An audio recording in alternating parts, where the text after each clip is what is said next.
un stade Robert Champroux de Marcory, plein comme un œuf et immaculé de deux couleurs, le vert et le rouge, de l'Africa Sport d'Abidjan.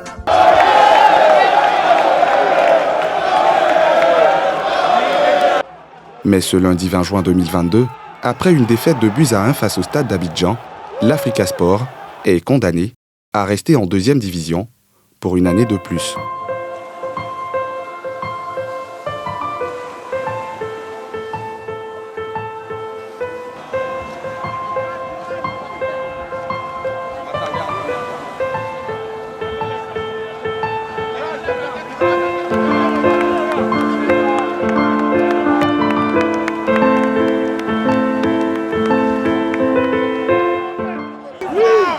On a joué la finale. On espérait être en première division ce soir. Malheureusement, ça n'a pas marché. On est bien loin de l'année 2011, celle de son dernier titre de champion de Côte d'Ivoire, tout comme de 1999, année de son titre de champion de la Coupe d'Afrique, des vainqueurs des coupes. Mais comment les Verts et Rouges sont-ils passés du toit de l'Afrique aux méandres du football national? Immersion dans le nid des Aiglons, à la lumière de leurs exploits, de leurs crises, mais aussi des espoirs suscités par le renouveau, enclenché par le nouveau président, Narcisse Luyotea.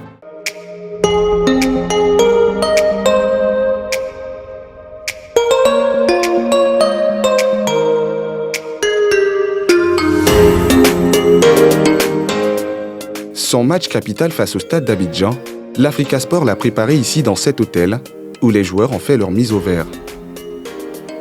En quittant l'établissement pour le stade, première chose, la prière.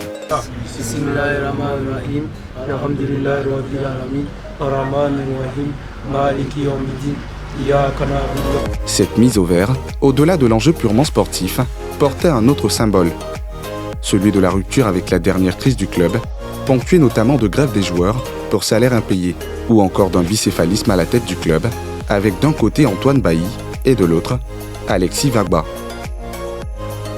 Dalla Coulibaly, milieu de terrain, était là en 2011, au moment du dernier titre de champion de l'Africa. Il était là aussi entre 2019 et 2021, au moment de la crise qui avait abouti à la mise du club sous administration provisoire par la Fédération ivoirienne de football. C'est le club que nous aimons tous. Après, quand on voit que le club vacille de gauche à droite, ça fait mal. Mais Dieu merci, aujourd'hui, il y a un grand monsieur qui est arrivé. Il avait déjà pris le club auparavant. Il est venu avec sa même mentalité. Là, en ce moment, il y a une certaine stabilité qui permet à ce que les joueurs soient un peu calmes, un peu sereins pour être bien dans nos matchs. Et ça aussi, c'est important. L'environnement autour des joueurs, quand c'est calme, les joueurs sont un peu plus sereins et ils arrivent à faire leur métier. Au plus fort de cette crise institutionnelle, il y avait eu aussi cette banderole, disant on a faim et une grève des joueurs. Aujourd'hui, Dalla entrevoit les choses autrement. On n'a pas faim. Non, on n'a pas faim. Bon, disons ceux qui avaient faim ne sont plus là. Mais dans cette nouvelle vie en deuxième division, les supporters sont restés accrochés à leur club. Des fans qui, malgré la descente en division inférieure, étaient là au stade Robert Champroux pour le gros match contre le stade d'Abidjan. On ne peut pas rêver les vieux démons, voilà, parce que nous sommes dans la paix actuellement. On ne peut pas rêver pour ne pas frustrer certaines personnes qui sont aujourd'hui dans l'ombre et qui se sentent frustrées. Donc on préfère rester, on préfère ne pas en parler et penser au futur. Aujourd'hui, nous avons de nouveaux dirigeants qui pensent à la montée, c'est tout ce qui nous intéresse. Aujourd'hui, les dirigeants mettent leurs moyens. Nous avons un entraîneur qui est dans une dynamique de victoire. C'est tout ce qui nous suffit. Le reste, bon, c'est le passé. L'Africa, c'est le cœur. On ne peut pas douter. On ne peut pas douter. Parce que le football, en réalité, c'est un jeu. Le jeu, tu peux perdre, tu peux gagner. Il y a des circonstances qui arrivent dans les clubs. Mais il faut pouvoir se servir des erreurs commises pour rebondir. Donc, venir en 2-2 pour l'Africa, c'est un test, c'est une expérience pour nous. Voilà, c'est une expérience pour nous. Vous êtes d'accord avec moi que la Juventus est remontée en Série A et allée en D2 et après est revenue en D1 et a été champion. Voilà, pourquoi pas l'Africa? Mais nous sommes motivés et j'espère que cette année l'Africa, on sera en D1. Des supporters anonymes, mais aussi des célébrités venus pour soutenir l'élan de la renaissance et du retour au premier plan de l'Africa Sport d'Abidjan. On est tous supporters de l'Africa, donc nous sommes là pour mobiliser nos gamins. C'est quelque chose qu'on fait depuis Mais tu sais, l'Africa, on était un peu en discorde. Voilà, donc on fait tout pour mobiliser, mettre autour de ce club-là, mettre autour de ce club-là toute cette mobilisation pour qu'aujourd'hui on parte en Ligue 1 parce que c'est là-bas notre place. Voilà. L'Africa doit monter en D1. Parce que vous-même, vous voyez, depuis que l'Africa n'est plus là, vous voyez, votre football là, c'est même plus intéressant. Donc les gens ont besoin de l'Africa en Ligue 1. Et on est venu pousser l'Africa en Ligue 1. Il n'y a rien à dire, on passe ou on passe. Quelqu'un qui fait l'élite, c'est quelqu'un qui connaît le sommet du football ivoirien. Et faire un tour en Ligue 2, c'est pas facile. Mais l'esprit Africa, c'est aussi ces femmes, appartenant au groupe Amazon et qui ne manquent pas d'inspiration pour célébrer et encourager leur équipe. C'est mon équipe, vert et rouge, c'est mon maillot. Africa, c'est mon équipe, vert et rouge, c'est mon maillot. Oh yo, c'est mon équipe, vert et rouge, c'est mon maillot. Parmi elles, Ketty, supportrice de l'Africa Sport d'Abidjan depuis toujours. Moi-même, là, j'ai eu 3e génération dans Africa. Et ce sont 3 ans. J'ai supporté Africa à l'âge de 12 ans. Il y a des joueurs qu'on a supportés qui sont devenus vieux aujourd'hui. Tu sais, le supporter là, lui ne meurt pas. Le supporter là, lui ne vieillit pas. Le supporter, lui, il est toujours là. Il y a des joueurs qui ont joué, les Mogueï, les Luyonagé, ils ont joué, ils ont vieux. Mais nous, on est toujours là. Le supporter ne meurt pas. C'est le supporter qui fait le club. C'est le supporter qui fait l'équipe. C'est le supporter qui fait le président. Sans supporter, le président n'est rien. Pour la sexagénaire, le sport et le football représentent beaucoup. Dans le sport, il n'y a pas de problème. Dans le sport, ce n'est pas politique. Dans le sport, je peux t'essayer. Tu es RDR. Tu es quoi. On est ensemble. La paix. La paix. Tout est dans le sport. On était au Sénégal, à Yougoslave. Même dimanche, même 7e jour, on là. Dans le sport, il n'y a pas de problème. Moi, j'aime le sport. Le sport, c'est un fait. On aime le sport. Le sport, il n'y a pas de question. Même un grand type, même si sport africain, si sport à sec, tu peux le toucher à cause de le sport facilement. Mais si c'est en politique, tu ne peux pas. Donc on aime le sport. On adore le sport. On adore le sport. Donc Africa pas jouer, et puis moi je vais être à la maison. Jamais. Un engouement et une ferveur qui font aussi que l'Africa demeure, selon les journalistes, un club qui compte sur l'échiquier national, malgré son actualité mouvementée. L'Africa reste une place installée du football ivoirien pour la simple et bonne raison qu'après la SEC Mimosa, qui a 28 titres, l'Africa vient en second avec 17 titres de champion. Sans oublier son palmarès africain. Une coupe de vainqueur de coupe, une super coupe.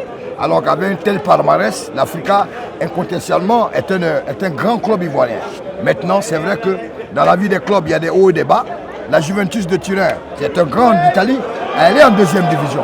Donc, Manchester, il y a eu beaucoup d'autres clubs qui sont allés en 2e division. Mais cela n'empêche pas de dire que l'Africa est une place installée du football ivoirien. Qui n'a pas en mémoire Simplice Zessou, qui n'a pas en mémoire Yekini Rachidi, qui n'a pas en mémoire Lebri Manawa Jérôme, qui n'a pas en mémoire Pascal Mieza. Je cite pêle-mêle des joueurs qui ont marqué de leur empreinte ce club, mais l'histoire du football ivoirien. Et donc, pour cela, c'est normal que l'Africa soit un grand du football ivoirien. Il n'y a que la SEC et l'Africa au niveau de palmarès et il n'y a que ces deux clubs qui drainent du monde. Ça, quel que soit le temps qui passe, ces deux clubs sont adminés en 1947, mais ça demeure malgré tout de grands qui déplacent du monde et qui attirent énormément et qui amènent beaucoup de passion. Aujourd'hui, il y a une certaine sérénité et puis il y a un président et qui va bien diriger le navire au vert et rouge. Et je crois qu'aujourd'hui, c'est de bon augure parce qu'on en avait besoin, l'Afrique en avait besoin et surtout le football ivoirien en avait besoin. Ce que nous constatons aujourd'hui, c'est une certaine accalmie et c'est de bonnes guerres. Bon, c'est une grande équipe, elle fait partie des grandes équipes qui contre la Côte d'Ivoire avec la SEC d'Abidjan, mais il y a d'autres équipes aujourd'hui. Donc c'est une équipe qui a de nombreux supporters. Donc, c'est un ancien joueur de l'Africa qui est à la tête de cette équipe. Donc il connaît à peu près la maison. Je pense qu'il a une bonne approche avec les joueurs. parce qu'il a déjà été président de l'Africa, à QETA, il a déjà été président de l'Africa et ça marchait bien.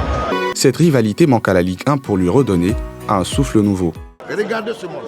Cela se passe de commentaires. Je n'ai pas amené des gens à venir au stade. Qui draine du monde? On draine du monde parce qu'on a marqué de son empreinte le football. L'Africa et la SEC sont les deux dinosaures du football ivoirien. Il ne faut pas se le cacher. Cela manque à la Ligue 1, regardez. Quand vous voyez, je ne veux pas insulter des gens, mais quand vous voyez Bafing qui joue contre Korogo, est-ce qu'il y a autant de monde? Quand vous voyez l'USC Bassam qui joue contre le Racing, est-ce qu'il y a autant de monde? Mais quand vous parlez de l'Africa, même en deuxième division, il y a des gens qui se rappellent. Si l'Africa revient sur le chéquier national, on peut dire que la Ligue 1 c'est quand même un grand championnat. Donc si l'Africa revient là, ce sera bon. C'est bon d'ailleurs pour la relance du football ivoirien. Parce qu'on a beaucoup tergiversé. Dans ces derniers temps, on ne retrouve plus ces équipes ivoiriennes sur le plan africain. Donc on va trouver véritablement cette alchimie là qu'il fallait pour les matchs, les rencontres de football, à savoir la SEC contre l'Africa. C'était bien de voir ces oppositions là. Donc faire revenir l'Africa en Ligue 1 ou bien l'Africa revenir en Ligue 1, ce sera une bonne chose.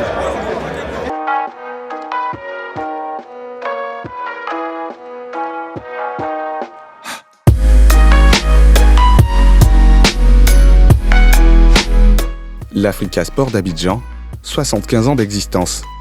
Une histoire et des titres qui l'aident à se maintenir, au-delà de la passion des fans, sur l'échelle des valeurs du football local.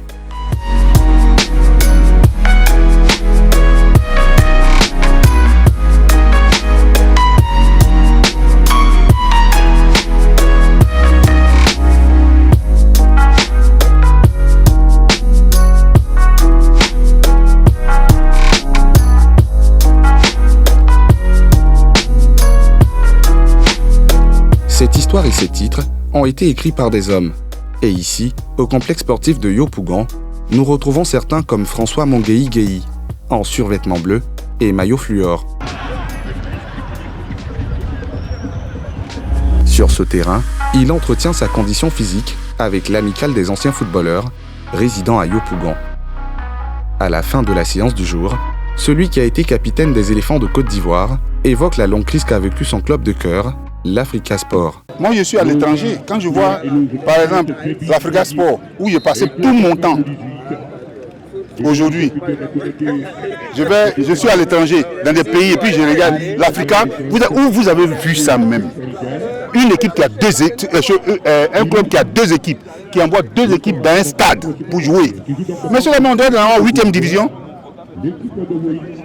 Ils se foutent de l'Africa Sport. Nous, on a joué à l'Africa. On sait ce que c'est l'Africa Sport. L'Africa, c'est l'harmonie. Nous sommes des frères. On est toujours ensemble. Même aujourd'hui, on ne joue plus, hein, mais on est ensemble. C'est le respect de l'autre. Aimer son prochain. Et puis maintenant, il y a la mentalité. C'est ça, notre équipe. Pour celui qui était directeur technique au moment du titre de champion de l'Africa, il faut créer une solidarité d'anciens joueurs autour du club. Si j'avais les moyens que je prends l'Africa Sport, je dois mieux faire que les autres. Pourquoi? Parce que je suis footballeur. Beckenbauer, il est président aujourd'hui du Bayern de Munich. Ça va faire maintenant 15 ans. Regarde où le Bayern flotte. Regarde où comment... Mais tu as joué au football. Tu appelles les gens qui ont joué au football avec toi, qui ont joué à l'Africa Sport. Tu dis, bon, les gars... Ça, c'est le message à Non, moi, je ne sais pas. Moi, je n'ai pas de message à donner. Je parle. Tu viens, tu dis, bon, les gars, l'équipe est dans notre main maintenant. Qu'est-ce qu'on doit faire? Qu'est-ce qu'on peut faire? On va réfléchir pour qu'on ramène cette équipe-là à la place où elle était. On se donne peut-être 1 an, 2 ans, des trucs comme ça. Dans l'ambiance de fin d'entraînement de l'amicale des anciens footballeurs résidant à Yopougon, nous croisons la route de Komara Yakuba, ancien capitaine de l'Africa Sport. L'Africa en 92. C'est lui qui a marqué le dernier but contre Vitalo. Et j'ai été le seul rescapé de 92 là, qui a remporté le trophée en 99. C'est un historique d'Africa. Bon, donc il y a beaucoup de choses à dire. Il a été témoin de sa crise institutionnelle et sportive pour avoir été l'entraîneur de l'une des équipes lorsque le club avait 2 présidents. Une période quand même difficile. Hein. Je n'ai pas envie de polémiquer sur certaines choses. Hein. D'abord, je ne suis pas dirigeant, donc je ne rentre pas dans ce conflit. Bailly, Vagba, je ne suis pas dedans. J'ai été sollicité par M. Dosso Aboubakar Sidi, qui est un ami depuis Bouaké. On a fait de l'enfance ensemble dans le même quartier, qui m'a sollicité de faire un retour, de revenir. Parce que j'étais à l'Afrique, j'étais déjà parti plusieurs fois, de faire revenir. Au moins, les gens maîtrisaient les choses. Voilà, c'est eux forcément qui allaient être là. Mais malheureusement, quand j'arrive, je tombe dans une situation où il y a deux clans, il y a deux équipes, il y a deux présidents, il y a deux groupes de joueurs. Donc, on était déjà dedans, il fallait gérer ça quand même jusqu'au bout. Mais c'était quand même une situation inédite, on n'avait jamais vu ça. Oui, on n'avait jamais vu. Bon, moi, comme je dis toujours, je ne veux pas polémiquer, mais chaque parti avait ses raisons. Voilà, donc je ne veux pas rentrer dedans, je ne sais pas qu'est-ce qui a pu se passer entre les deux dirigeants, Pogba et Bailly, pour que les choses en arrivent à ce point. Je ne sais pas, mais quand j'arrive, je pense que le Kono FIF, le Kono Africa a fait les choses de telle sorte que les deux équipes puissent se mettre ensemble pour jouer. Mais il faut reconnaître que ça n'a pas été facile parce qu'il y avait encore beaucoup de divisions. Chacun voulait imposer son entraîneur ou imposer ses joueurs, tout ainsi de suite. Bon, c'était des situations qu'il fallait gérer jusqu'à la fin. Aujourd'hui que l'Africa n'a plus de président, Komara Yacouba veut croire en l'avenir avec la nouvelle équipe dirigeante, conduite par Kuyotea Narcisse. Les choses ont commencé à bouger dans le bon sens. Et on espère que lui aussi, sa venue aussi, doit pouvoir quand même rassembler tout le monde. Il doit être en mesure quand même de pouvoir toucher Pierre ou Paul, ainsi de suite, pour faire revenir tout le monde. Parce qu'il faut reconnaître que l'Africa, quand même, c'est un club qui est difficile à gérer. Parce que les frustrations sont beaucoup. À commencer par moi-même.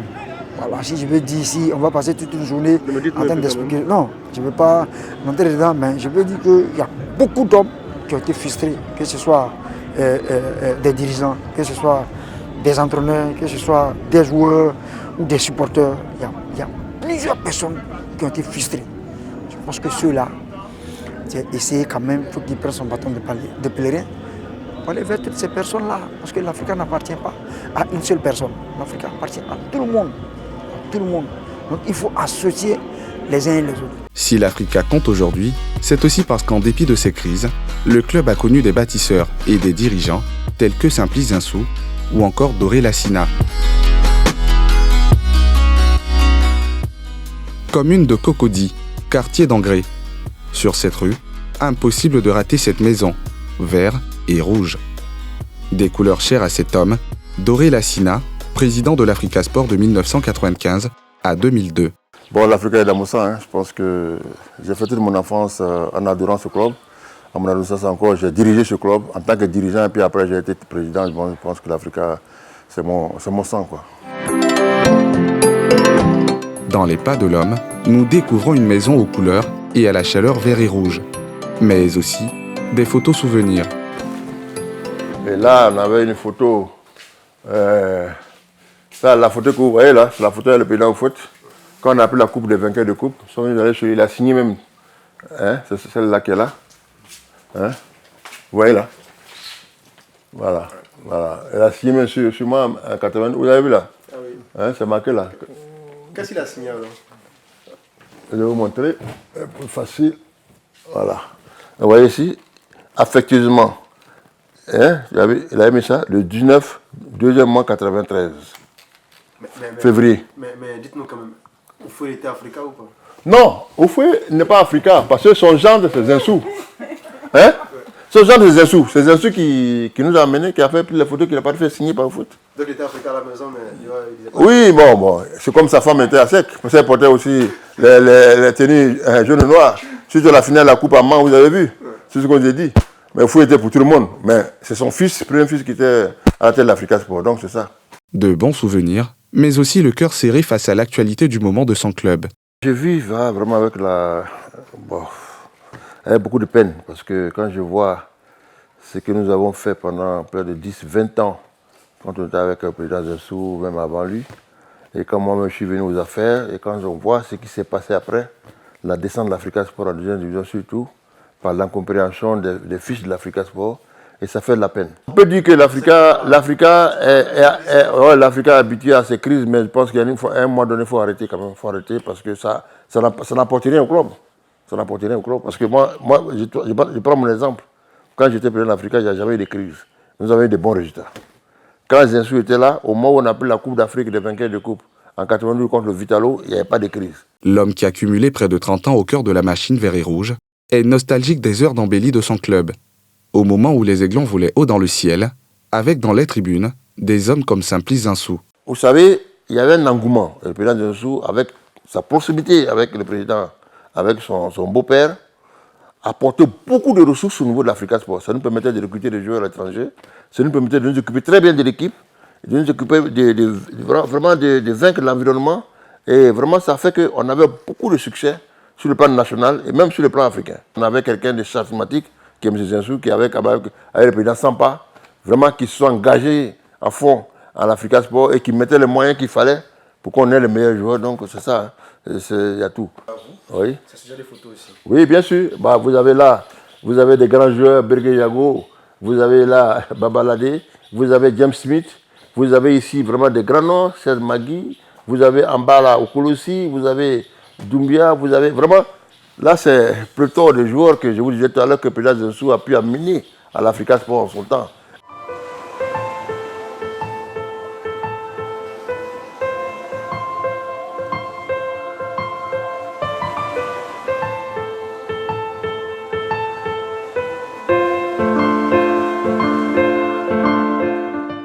Doré Sina, malgré sa retraite, suit de très près l'actualité de l'Africa Sport et le travail du nouveau président, Kuyotea Narcisse, dont il connaît la vision. Le problème de Kuyo aujourd'hui, il est en train de créer une stabilité au niveau d'abord du club.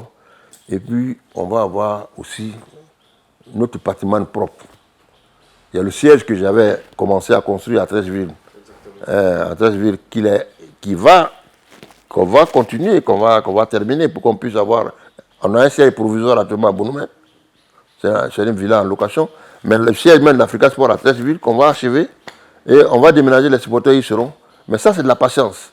Si les gens ne sont pas unis, qu'on n'est pas unis, bloc, groupés autour de Q, mais comment est-ce qu'on va vendre les objets, comment on va vendre les journaux, les maillots, tout ça, créer des challenges pour qu'on puisse avoir des moyens additionnels pour pouvoir terminer ce siège-là rapidement. Parce que le premier sponsor de l'Africa Sport, c'est d'abord les membres associés, les supporters. C'est l'organisation qu'on mettra en place qui nous permettra de terminer le siège. Donc, une fois qu'on a terminé ça, il y a aussi un projet, un grand projet, que je suis avec eux tout le temps. Il y a un grand projet d'avoir un patrimoine propre, c'est-à-dire un centre de formation, plus un terrain d'entraînement. Voilà. Ça, c'est prévu. Voilà.